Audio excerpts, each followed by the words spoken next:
Hello friends, आज मी तुम्हाला एक गोष्ट दाखवणार आहे.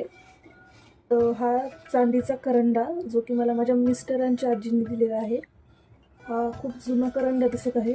त्याच्या कलरवरून तुमच्या लक्षात येतच असेल. पूर्ण काळवंडला आहे. चला तर मग उघडून पाहूया काय आहे आतमध्ये. ओके ओके हे कंपार्टमेंट दिसत आहे. याच्यामध्ये कुंकवासाठीच आहे हे.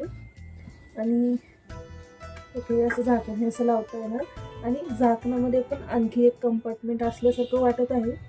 मी तर कधी हे पूर्वी ओपन केल्याचं मला आठवत नाही. चला तर मग पाहूया ओपन होतं का. थोडंसं फिरल्यासारखं वाटलं पण ओपन नाही झालं. ओके, हे बघा इथं थोडंसं ओपन होतं हे. ओके, याच्यात हळद आहे. हे पूर्वीच्या काळातले करंडे आहेत. हे पहा, हे उघडलं न दिल्यामुळं यात चांदीचा कलर किती स्पष्ट आणि छान दिसतोय. प्युअर चांदी. ही बाहेरच्या वातावरणामुळे हे काळ पडलेलं आहे, पण हे आहे चांदीचंच.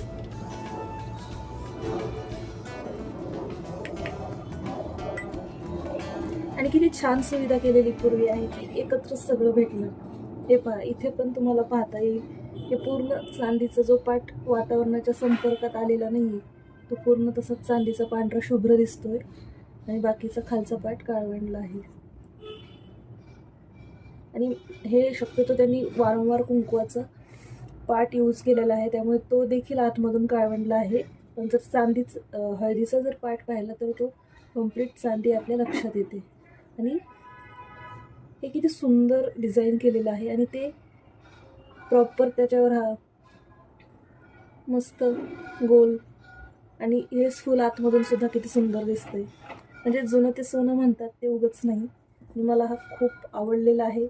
मला आजीने सांगितलं होतं की तू हे वापरताना स्वच्छ करून घे, पण आता मी कुठे वापरणार ना हा. तर मी फक्त हा माझ्यासोबत आठवण म्हणून ठेवला आहे.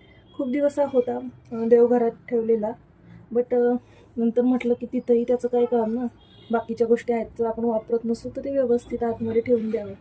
मला वेळ भेटल्यावरनं मी हे नक्कीच सोनाराकडून स्वच्छ करून घेईल आणि बघूया नंतर कसा दिसतो हा सुंदर करंडा.